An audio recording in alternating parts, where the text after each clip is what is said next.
నమస్తే అండి. నా పేరు డాక్టర్ సునీత కాశీ మహంతి. మాది ఆసమ్ లైఫ్ ఆక్యుపంచర్ హెల్పర్. ఇది శేఖరమఠం రోడ్లో ఉంది.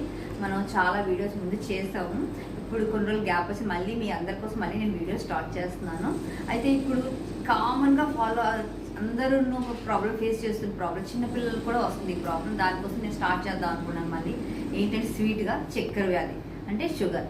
ఆ షుగర్ అందరికీ వస్తుంది. 7 years పిల్లలకి, చాలామంది పుట్టుకతో కూడా కొంతమందికి వస్తుంది. అది ఎందుకు వస్తుంది అంటే అందరూ అనుకుంటారు షుగర్ తినడం వల్ల షుగర్ ప్రాబ్లం వస్తుంది అని. కాదు, అది కొంచెం కామన్ కరెక్టే. కానీ ఎక్కువ టెన్షన్ పడే వాళ్ళకి, ఫుడ్ టైంకి తినకుండా ఉండే వాళ్ళకి ఎక్కువ మందికి ఈ ప్రాబ్లం వస్తుంది. కనుక మీరు ముందు ఫుడ్డింగ్ మెయింటైన్ చేస్తూ టైం టు టైం తింటూ చక్కగా పడుకుంటూ చేస్తే డయాబెటిక్ రాదు. ఎక్కువ టెన్షన్ పడుకుంటే డయాబెటిక్ రాదండి. దాన్ని మనం కంట్రోల్ చేసుకోవచ్చు. కంప్లీట్గా నయమైపోతే కంట్రోల్ చేసుకుంటే చాలా మంచిది. అయితే ఎలా కంట్రోల్ చేస్తాం? ఫస్ట్ టిప్గా నేను చెప్తాను, ఫుడ్. ముందు మనకు కావాల్సింది ఫుడ్డే కదా.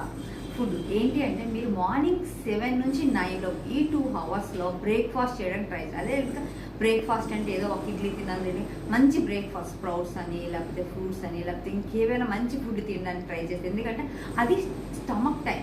ఆ టైంలో మనం ఎటువంటి ఫుడ్ తిన్నా కూడా డైజెషన్ చేసుకుంటూ దానివల్ల షుగర్ పెరగకుండా ఉంటుంది. అలాగే ఈవినింగ్ కూడా అలాగే 7 లోపు, అంటే 6 లోపు అయితే బెస్ట్, అవ్వడం 7 లోపు. లేట్ అయితే ఫుడ్ తీసుకోకుండా ఏమైనా లైట్ ఫుడ్ తీసుకొని ఉండడం వల్ల కూడా చాలా మంది ఈ 2 ఫుడ్ ఫాలో అయ్యారనుకోండి, కంపల్సరీ మీకు డయాబెటిక్ కంట్రోల్ అయ్యే అవకాశం చాలా ఉంటుంది. మ్యాక్సిమం అవకాశం ఉంటే వాటర్ తాగడానికి ట్రై చేయండి, ఓకేనా? అదే కాకుండా మార్నింగ్ కషాయం తీసుకోవడం వల్ల, ఏదో ఒక కషాయం మన ఇంట్లో వంటగదిలో దొరికే సామాన్లు కషాయం మార్నింగ్ తాగడం వల్ల డయాబెటిక్ కంట్రోల్. ఓకే అండి, thank you very much. Doctor Sunitha Kashi.